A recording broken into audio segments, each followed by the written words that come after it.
This is Democracy, a podcast about the people of the United States. A podcast about citizenship, about engaging with politics and the world around you. A podcast about educating yourself on today's important issues and how to have a voice in what happens next. Welcome to our new episode of This is Democracy. This week, we are going to talk about how Congress works. Everyone knows what Congress is. Very few people know how it really works. And many people throw shade on Congress, blaming Congress for all kinds of problems in our society. Maybe that's true. Maybe that's not true. But one of the things that certainly strikes me as a historian is how significant Congress has been throughout our history, particularly in the recent decades that we're going to discuss today, and how little time we spend studying Congress, how much more time most of us spend talking about the presidency and more recently the Supreme Court. Today, we're going to rebalance things and bring attention, as we really haven't on too many episodes in the past, on Congress and how Congress works. And we are joined by, I think, one of the few people alive who knows Congress backwards and forwards, maybe better than he ever wanted to. This is John Lawrence, who's become a friend recently. I had the chance to meet him when I was lecturing out in Santa Fe recently. John served for 38 years as a senior staff person in the U.S. House of Representatives in the belly of the beast. And for part of that time, he was chief of staff for Speaker of the House Nancy Pelosi, and we will talk about that experience. He's now in his second career after detoxing from his time in Congress. He's a visiting professor at the University of California's Washington Center, and he's an established and really superb author, I have to say. His first book, The Class of 74, Congress After Watergate and the Roots of Partisanship, touches on something we discussed in an earlier episode, The Legacies of Watergate. John's big book that I really love, and the one we're going to talk about today, and the one I encourage all of our listeners to read, is called The Arc of Power: Inside Nancy Pelosi's Speakership from 2005 to 2010. It gives you, I think, the most in-depth assessment and analysis of what happened in those crucial years. And I'll remind all of you those are the years at the end of the Bush presidency and the beginning of the Obama presidency, the time of the 2008 economic crisis, the decision to withdraw from Iraq and surge in Afghanistan, all sorts of major issues. The Affordable Care Act comes out of that moment. And John gives us really an insider view of how Congress made this happen and the role of Congress and the role of Nancy Pelosi in particular. More recently, John is also a Sherlock Holmes fan, and he has published a book called Sherlock Holmes, The Affair of Mayerling Lodge, which was recently reviewed in the Washington Post and received a terrific review. The Sherlock Holmes book is now sitting on my bedside for me to read when I have some time coming up. John, I'm amazed at your range. Congratulations on all that you've written recently. Well, thank you so much. It's really a pleasure to be with you, Jeremy. Thanks for having me on the show. It's our pleasure to have you, John. Before we turn to our discussion with John Lawrence about Congress and how Congress works, we have, of course, Mr. Zachary's scene-setting poem. What's the title of your poem today, Zachary? The Speaker. The Speaker. Okay, let's hear it. Now there is an empty chair, an empty man, a piercing stare. But once there was a woman there who set the spikes of every snare and never waited for a wind to blow, but told it when it had to go. Do not wonder how it all was done, how in the storm the wars were won, how in the orange raging angry din she took a pound of flesh for every sin. Do not wonder how it all was found, the money and the matter and the sound, the blemish erased, the shame displayed, she who made sure the price was paid. Do not wonder, it cannot be answered, except to say she had the answers. Do not wonder, it cannot be told, except to say she never had to fold. Zachary, Speaker Pelosi is actually going to be in Austin this weekend for the Trib Fest. And as I told you, I think I should try to give her a copy of that poem. I think she'll like it. Don't you think so? Perhaps. What's it about? I'm not sure it's in 100% positive portrayal, but it's certainly about the amazing political skills that she demonstrated for decades at the top of Congress and sort of helped this country weather many a storm, and made sure that those who broke the law or who violated the Constitution were held accountable. And it's pretty amazing to think how much she was able to accomplish given the conditions that she was given. Yes. John Lawrence, I take it you would agree with that assessment? I certainly would. Congratulations on the poem, Zachary. And if there is a way to get it to her when she's in Texas, that's fine. Otherwise, I'll make sure that she gets it. Otherwise, I think she probably would find it very, very heartening. I'm not sure she would agree that she could tell the wind to blow, but one of the few things that she probably couldn't do. So John, in the lead up to your experience with Speaker Pelosi, which we will certainly talk a lot about, and it's the center of your book, Arc of Power, that I'm recommending to all of our listeners. But in leading up to that, how did you find yourself in this place? How did you come to Congress, and why did you go to work there for so long? What brought you to that role?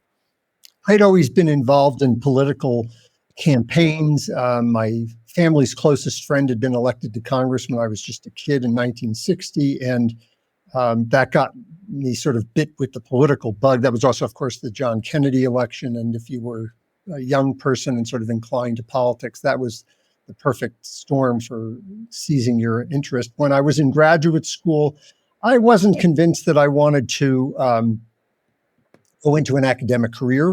I finished my PhD, but while I was doing so, I volunteered to work in a campaign in the San Francisco Bay Area for a young guy named George Miller, who was only a few years older than I was. He won. He asked me to come to Washington, and we worked as a team, really, for much of the next 30 years, both on his personal staff and in the two committees that he chaired, the Natural Resources Committee and the Education and Labor Committee. And he became the closest advisor to Nancy Pelosi, a very close friend, also obviously from the Bay Area. And in 2005, she asked if I could come over and be her chief of staff. That was a pretty good career trajectory, I think, largely because of not only my interest in politics, but because I was working for somebody who was very legislatively engaged and who gave me an enormous amount of latitude to select issues, pick issues that I thought would work for his agenda and satisfied my own interests, many of which were historical. And I was able to work on legislative issues, particularly around the creation of some national parks that integrated my historical training as well as my legislative skills. And of course, working for Mrs. Pelosi, I was very aware that I was going to be in situations that had enormous historical significance from the beginning of my work there in 2005, which lasted for 8 years, which is a long time to be the chief of staff to somebody at that level in Congress. And so I very assiduously took notes, ended up with over 9,000 pages of handwritten notes about almost every meeting and phone conversation that I was involved in or that I was involved with her. And as a result, that became a lot of the body of the evidence for the Arc of Power, the book that I wrote about her first term as Speaker. And I should mention, it's one of the things I really love about the book. You cite your own notes, and you have now placed those notes at the Library of Congress, where historians like me and many of our listeners can actually go, I guess, as of 2026, right, and have access to actually check the notes, correct? Yeah, I've actually transcribed many of them, not all of them, because they go through 2012, and my book ended at 2010. So I have a couple more years where I'm transcribing so that you and other historians will be able to actually read the notes as opposed to trying to figure out what my strange hieroglyphics in shorthand are.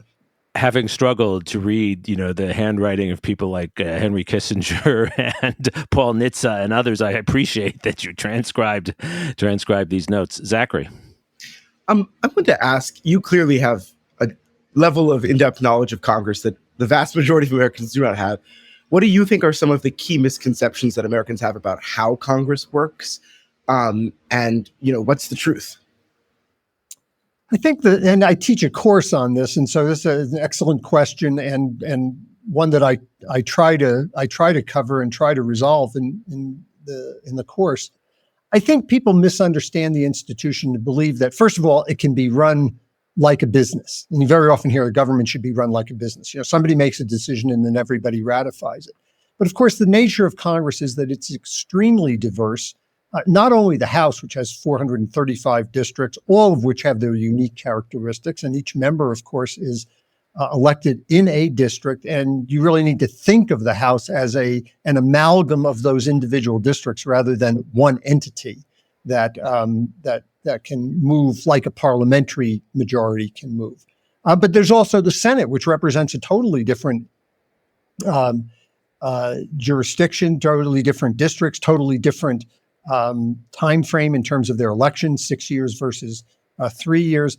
And so to understand Congress, you have to really make sense, and it's very often hard to do that you've got to piece together 218 votes in the House and very often 60 votes in the Senate to do anything legislatively.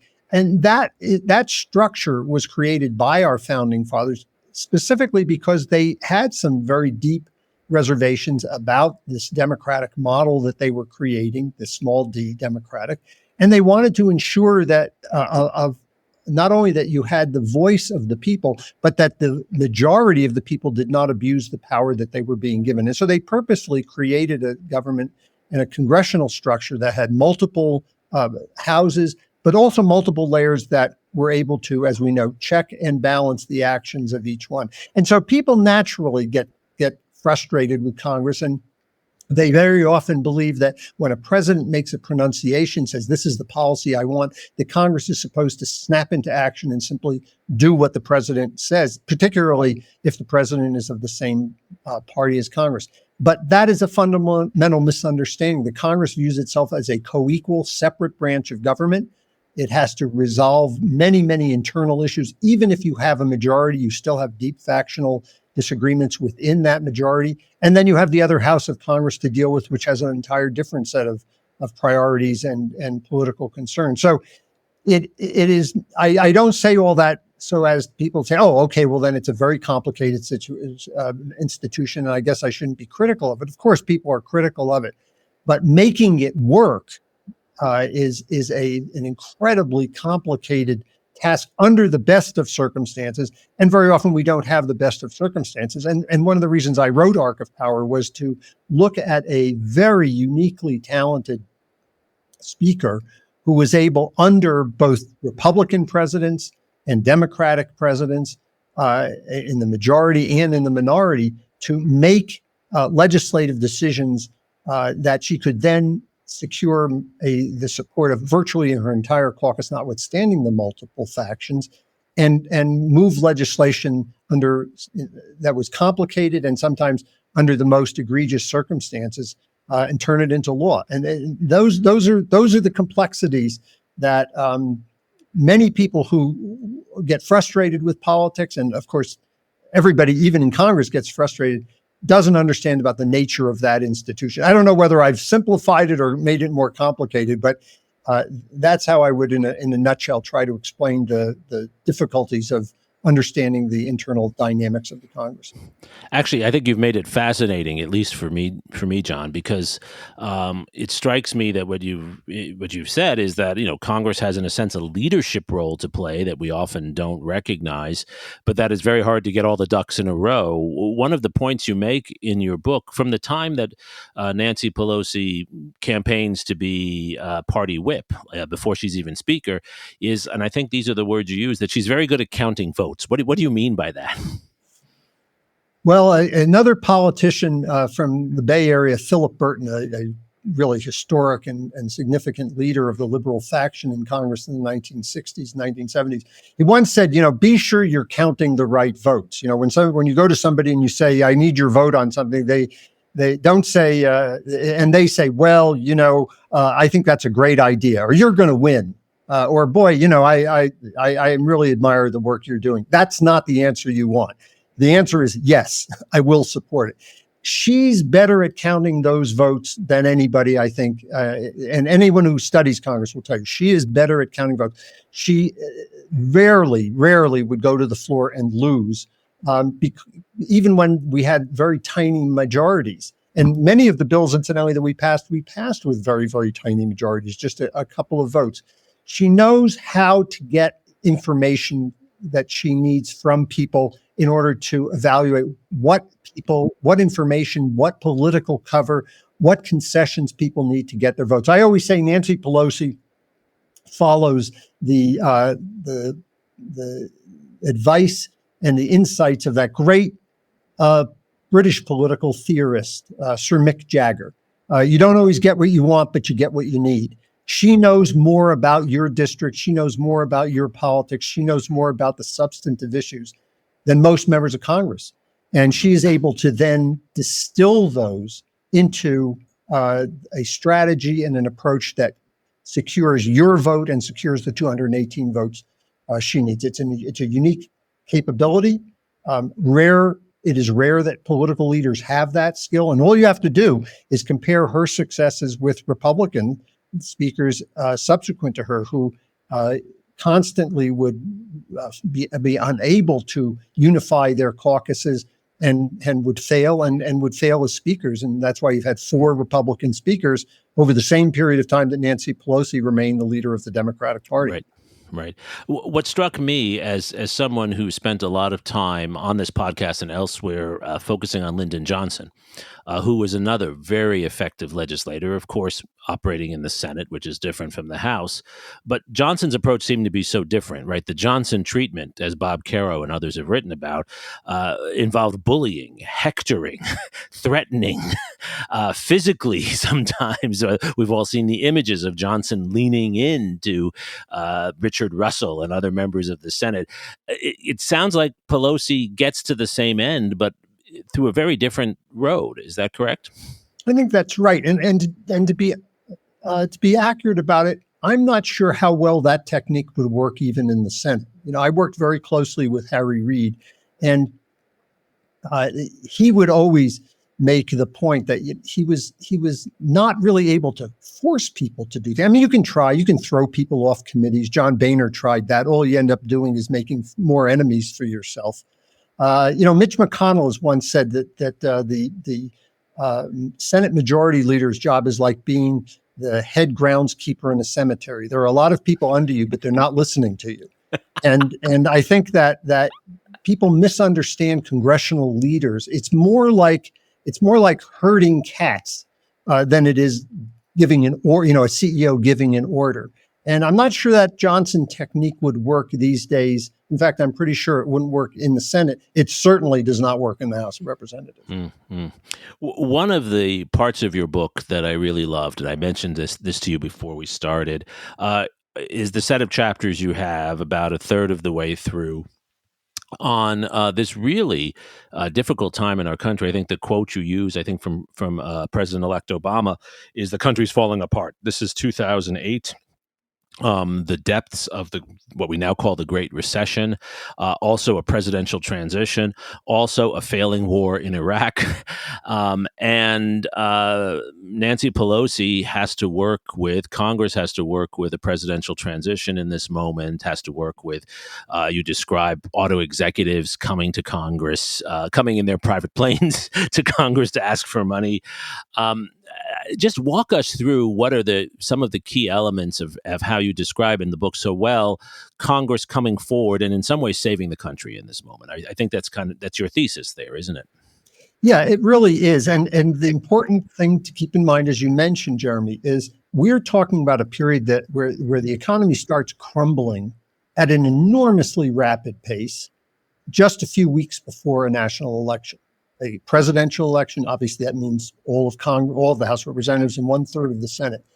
And in an incredibly tense few days, a meeting is called in the Speaker's office, which I explain in great detail, at which the representatives of the Bush administration, who, remember, Speaker Pelosi has been deeply critical of, both on Iraq, but also on mismanagement of the economy, and particularly on failure to regulate the financial institutions, which now we're told are crashing and could bring down the entire economy.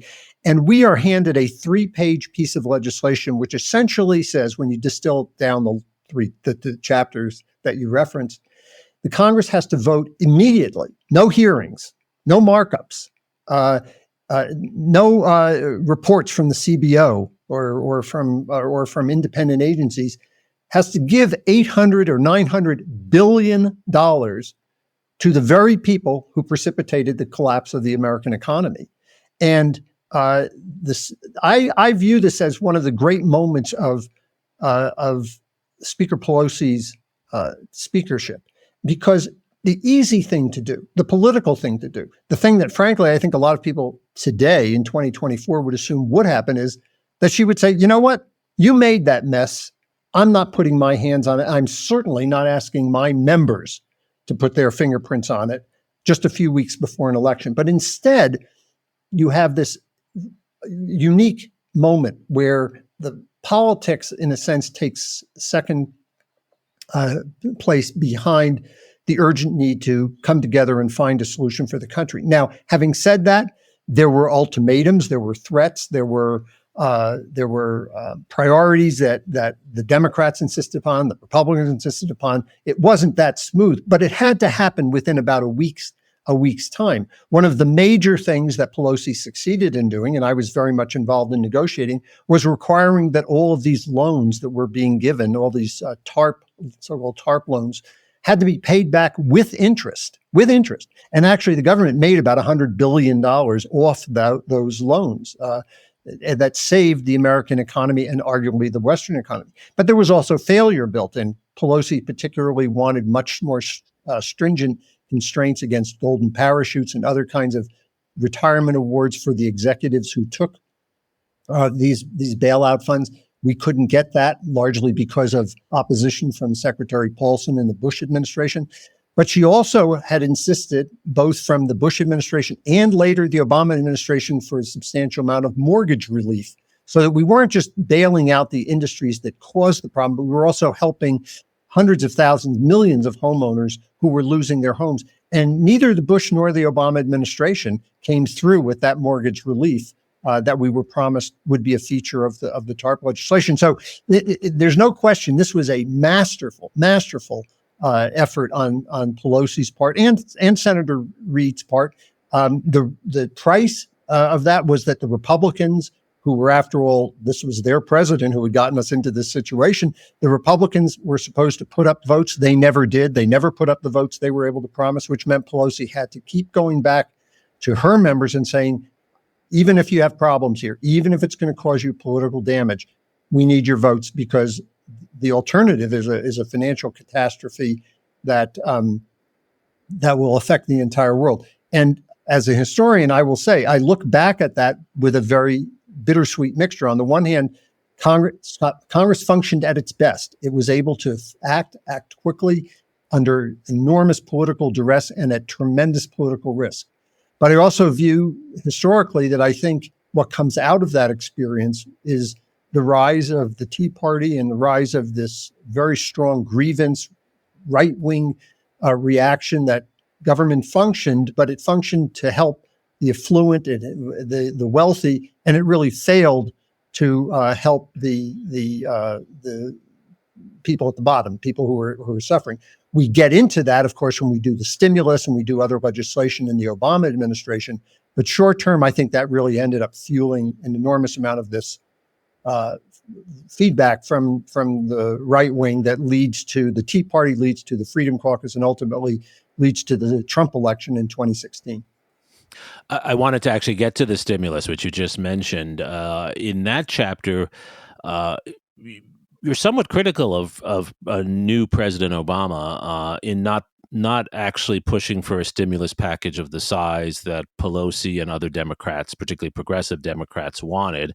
And in some ways, I think it's a package in the end of less than $800 billion rather than $1 trillion or more.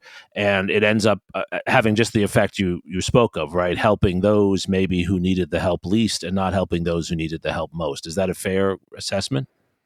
Well, I think there were several problems with the stimulus bill, and one of them definitely was it wasn't large enough. And we did feel that the president, and he does this again on healthcare, establishes a ceiling on expenditures that then become very difficult to supersede, even though there was support in the House for a larger stimulus. And most economists who were looking at the scope of the crisis told us that you would have to have more money than we were ultimately able to approve. But there were two other things that I think are really important that became significant problems with the stimulus. One is what I refer to in my blog, Democracy, as the implementation gap. And that is that Democrats have a tendency, and we've seen this also with the Inflation Reduction Act under President Biden, of passing very large, very expensive pieces of legislation that are designed to stimulate the economy, create jobs, address particularly lower income needs. But because a lot of that is tied into job creation, construction, infrastructure, hiring, the benefits of the very expensive legislation are not felt immediately. And particularly with respect to the House, which has only a 2-year term, you're going back to your constituents. On the one hand, saying we passed really important legislation, but on the other hand, the constituents look around and say, I don't see much benefit. And we were warned about this at the very beginning. We were told many of these jobs, these are called shovel-ready jobs under the stimulus bill, would not be ready to hire people even by the 2010 election. And we knew that was going to be a huge problem. The way we wanted to address that is the third problem, and that is the messaging. And we were very insistent that the administration had to go out and explain this in all the communities of the country, as members of the House tried to do. And we really felt that messaging operation, which was the specific responsibility, I would point out, of Vice President Biden at the time, that fell short. And so the Democrats went into the 2010 mid-year election, having voted for very expensive legislation, both in terms of stimulus and the Affordable Care Act, but with minimal benefits being realized by the American people. And that was a huge liability for Democrats. We were told on the one hand, don't talk about the bills you've passed, the laws we've passed, because people are going to react negatively against you. And on the other hand, we want you to talk up the administration and talk about how successful we are. It was an impossible situation. It contributed, of course, to the loss of 63 seats in the loss of the House of Representatives in 2010. That implementation gap, incidentally, that's something that uniquely affects both Democrats and House Democrats in particular, because it does take a long time for this kind of legislation to go into effect. We're seeing the same thing, incidentally, now with the infrastructure legislation that was passed, where people see some evidence of it, but they don't see as broad evidence as ultimately will be felt when all of those hundreds of billions of dollars are spent out. And so the problem tends to impact House members who are up for reelection, within only months after the legislation has been enacted.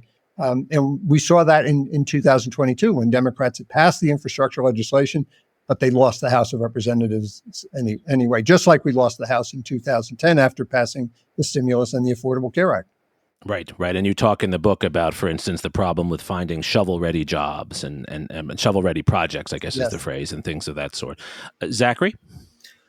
You just described a lot of very important pieces of legislation that the House of Representatives helped usher into law.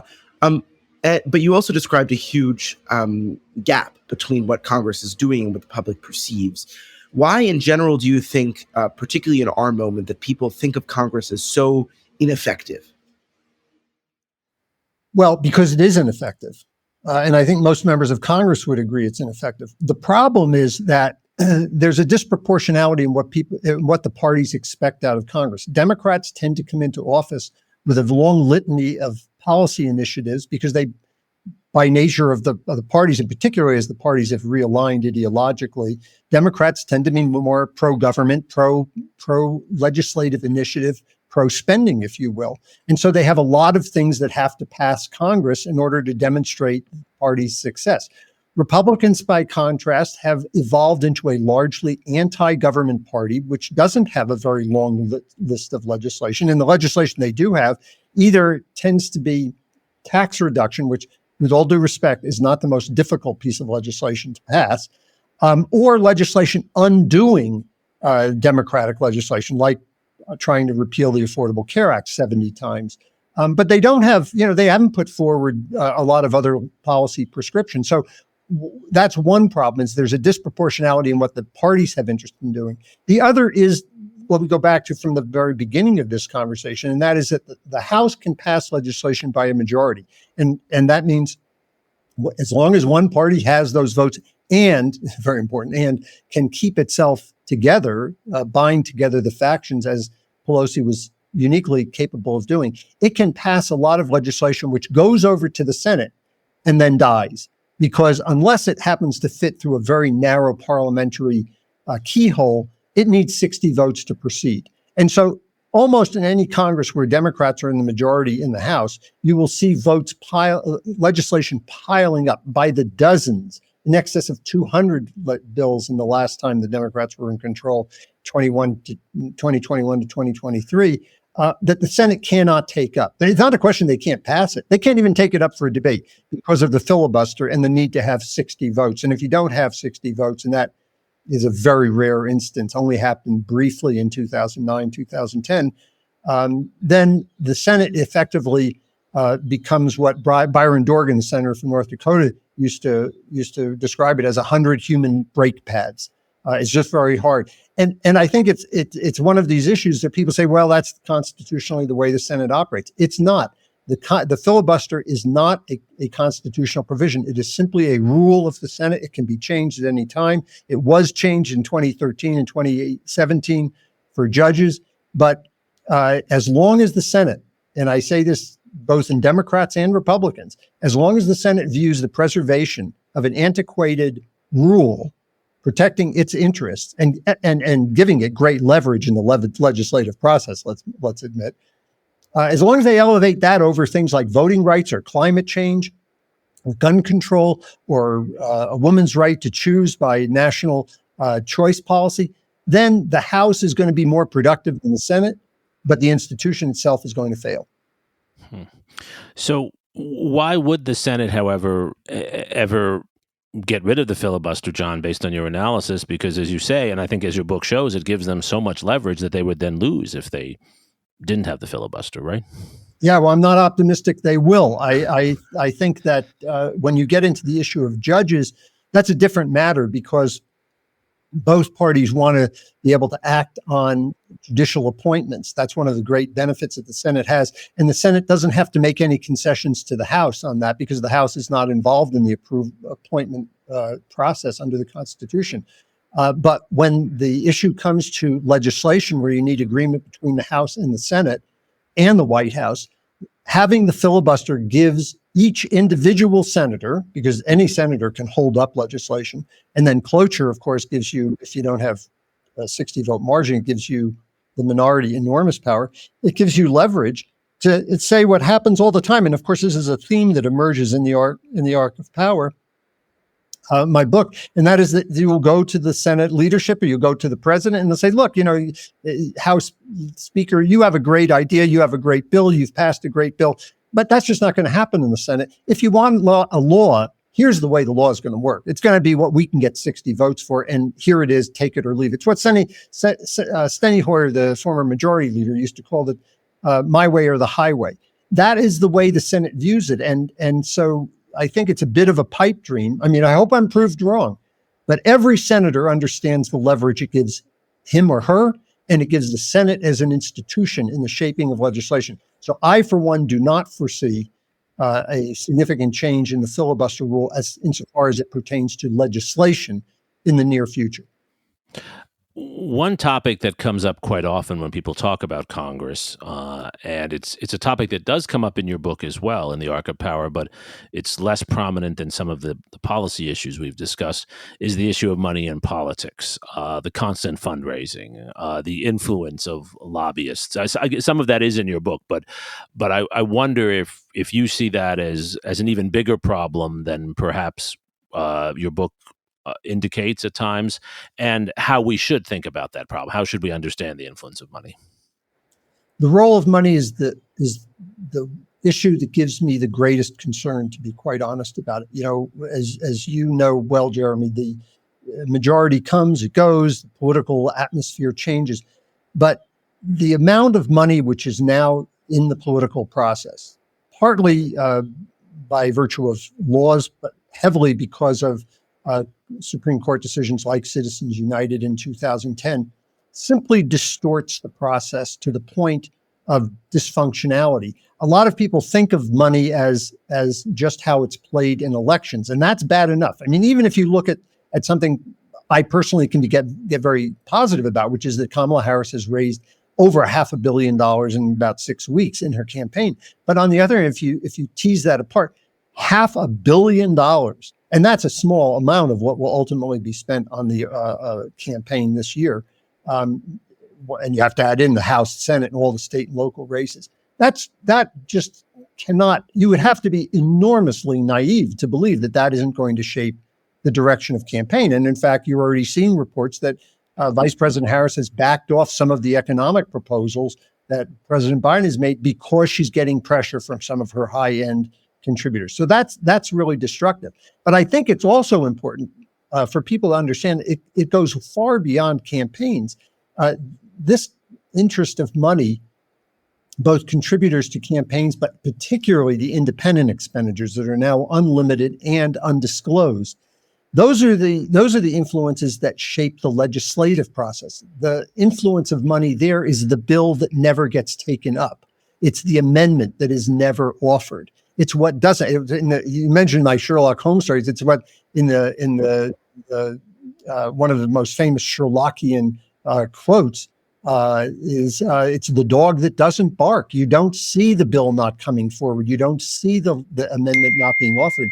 But it's the issue of money dissuading and preventing even debate from taking place, even a discussion of important issues. And it's pernicious. The problem here, of course, is the Supreme Court has elevated to a constitutional right, the right to spend money, equating dollars with votes, corporations with individuals. And unless we can figure out a way to address that, either by the Supreme Court reconsidering the McCutcheon and Citizens United decisions and realizing that it's from the very year that it was decided, it exploded the amount of money in politics, or a constitutional amendment of some kind, which even tougher in some ways because that requires 3/4 of the states to ratify, even if you could get a supermajority in both houses to approve it. It's going to be very difficult to have any kind of constraint on this influence of money. When Citizens United was decided, Justice Kennedy, who wrote the decision, said the contributions will be offset by a disclosure of where they're coming from, and then voters will be able to make a decision whether or not they want to support people who are having that kind of influence and people who are listening to that kind of money's influence. The problem is Congress didn't enact the Disclose Act. It passed the House again, but it didn't pass the Senate. So this anonymity of money in politics continues and will continue, I think, even regardless of whether or not we are able to unify government under one party or the other and try to address the issue. I'm not terribly optimistic. John, is there a way to keep members of Congress in Washington more days of the week? I mean, one of the issues, of course, it's not that members of Congress don't work hard. You know better than anyone how hard they work, but they spend so much time traveling back to their districts, not really to meet with constituents, right, but to raise money and to go other places to raise money. It seems to me that one of the things that's missing is the time that could be put into legislation and to put into negotiation and building relationships. This is a point many have made, that the Washington of the 1950s, where people actually who were in Congress lived in Washington, is very different from the Washington of today. Is that something that could be addressed? It's a subject that comes up very often, and there have been some attempts to build bipartisan retreats and other ways of trying to restore exactly what you're talking about, this an atmosphere in Washington where you come together around commonalities, the fact that your families are there, your kids go to the same school, you find yourself at soccer games, you're down in the gym playing handball, or you're going out to dinners together. They generally don't work. And one of the reasons they don't work is that the politics of the 2020s is not the politics of the 1950s or the politics of the 1960s. We have a far more realigned or aligned political structure where the parties have very little in common, either from the standpoint of specific legislation or even philosophy and views of government. Very very tiny number of people in the middle, and all sorts of money in media, both official and social media, that victimizes people who look for compromise rather than honors them. And politicians will always do what gets them more support, not what makes them victims, with very few exceptions. People like Liz Cheney or Adam Kinzinger come to mind. So, there's one part of me that says, well, if you spend more time in Washington, you're going to spend more time arguing with each other because there's no we can't even agree on basic facts at this point. I think what's more important is trying to rebuild a local level, some levels of accountability and support for collaboration and problem solving, and recognizing on the part of voters that simply sending back to Washington people who say what you agree with, but have no capacity for translating that into actual policy because they're simply taking a position and finding very little to argue about and to find collaboration with.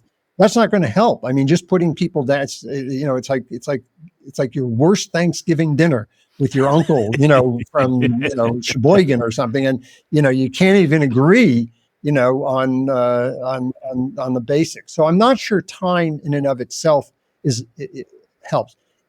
There's no question that, I think back to trips that I went on with the speaker, international trips, Codell's, with members of the Republican Party. And they weren't necessarily people who you would think of as allies, but spending that time together, it did make a big difference. You found something common. They had a disabled child, or they had somebody who had a housing problem in their family, or they couldn't afford. Somebody had to drop out of school because they couldn't afford it, and they become an ally with you, and that worked. Some of the legislation I worked on in my career I worked with the legislation with a former member of the Birch Society on child welfare, but you found out things in common. So in that respect, spending time together, it would help, but you have to find those issues and you have to build that trust. And I think that depends on all sorts of institutions, from the news institutions to financial givers and whatever, rewarding the kind of behavior we say we want rewarded.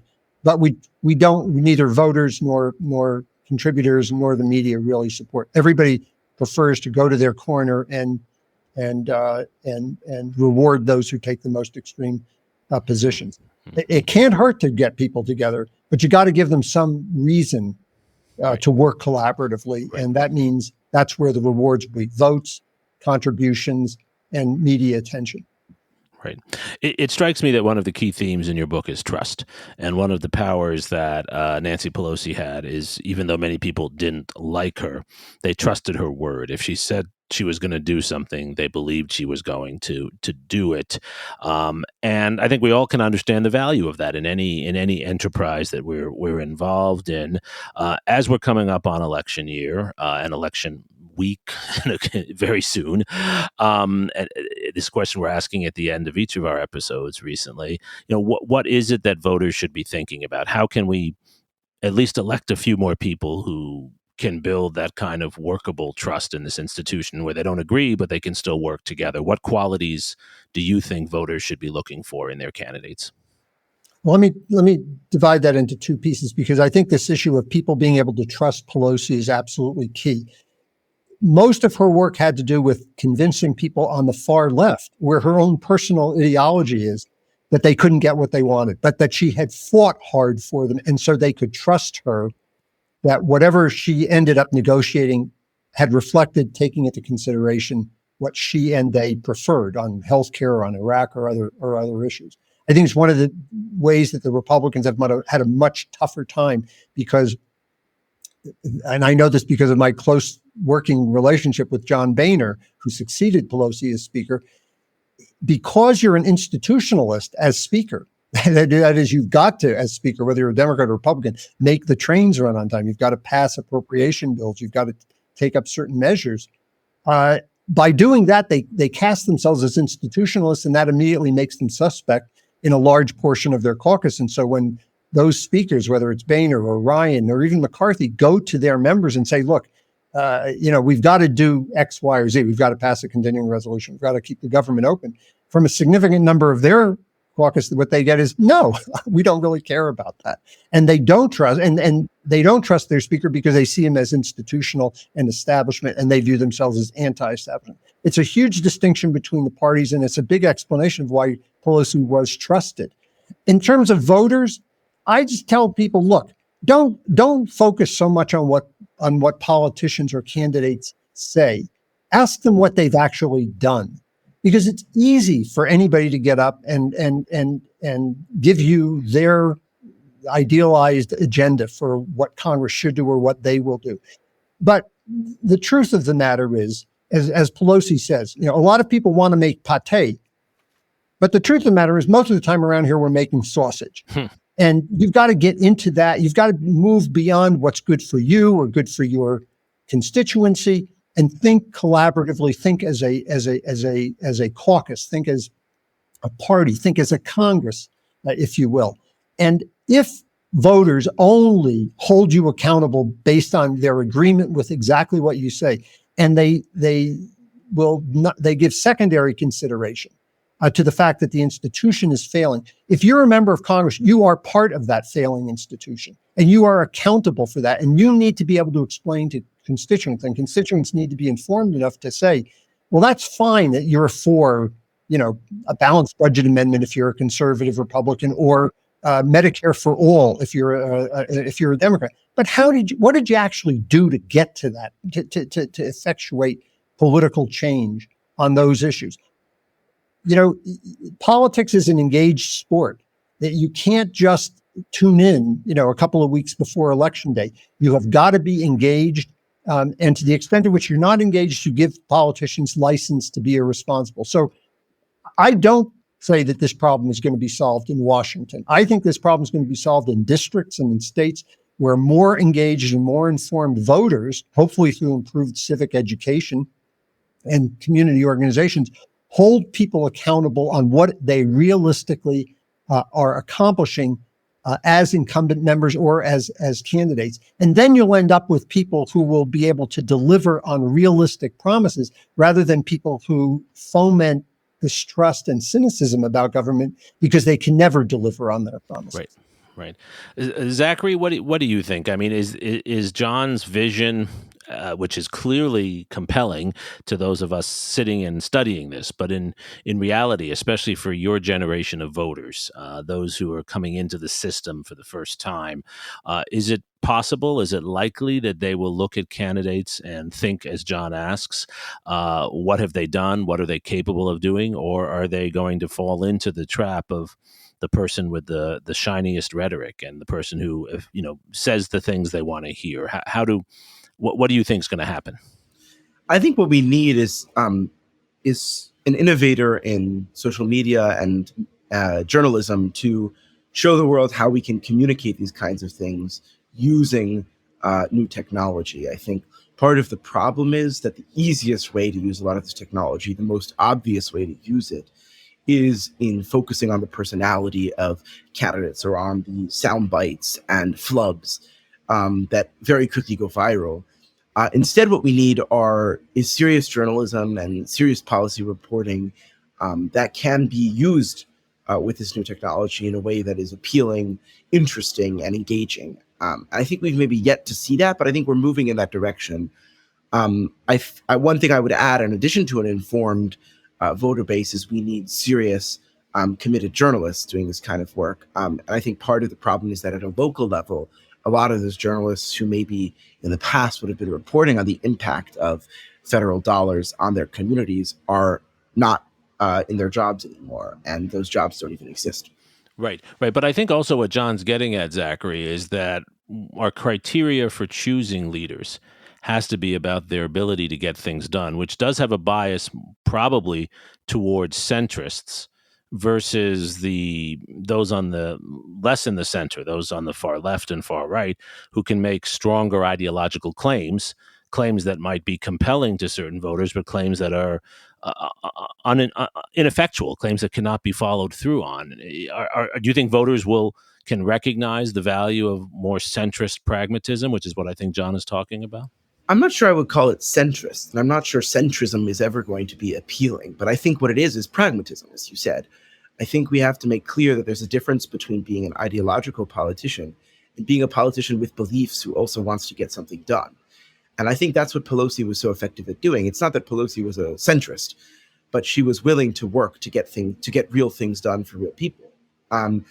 And I think we need politicians who can communicate that effectively. And we need journalists who can show how policy impacts our lives. I think that's really insightful, Zachary. We have a saying in Capitol Hill that you campaign in poetry, but you govern in prose. And one of the tricks for anybody coming into Congress, and I've talked to many incoming members of Congress and given them this advice, is you've got to start thinking about me and start thinking about we. And that doesn't mean abandoning your points of view. In fact, one of the criticisms, which I think Republicans are absolutely right, that they level at Democrats is, well, you say you want to do this limited approach, but really what you're doing, it's the camel's nose under the tent. This is going to become the predicate for then much more expansive programs. And they're right. That is absolutely true. You've got to learn to walk before you can run. But you're not going to move to that next stage, of course, if the initial effort is not proven to be successful. And so, yeah, you have to be able to articulate a clear vision. But vision isn't policy. Vision is where you want to go. Policy is how you get there.